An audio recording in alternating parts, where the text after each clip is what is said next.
মুখে মাস্ক আর গায়ে লাল নীল পোশাক, হাতে পানির পাইপ নিয়ে বনের মধ্যে ছুটছেন তিনি। দেখতে কমিক্সের সুপারম্যানের মতো মনে হলেও তিনি আসলে ইন্দোনেশিয়ার পালংকারায়ার এলাকার বসবাসকারী এক তরুণ, নাম রুডিয়ান শাহ।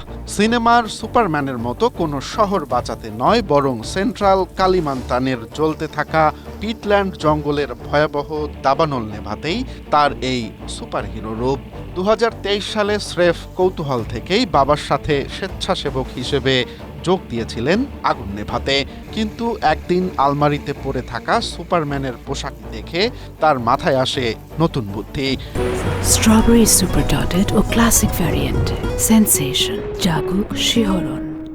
সেই থেকেই রূপ নিলেন বাস্তবের এক রক্ত মাংসের সুপারহিরোতে।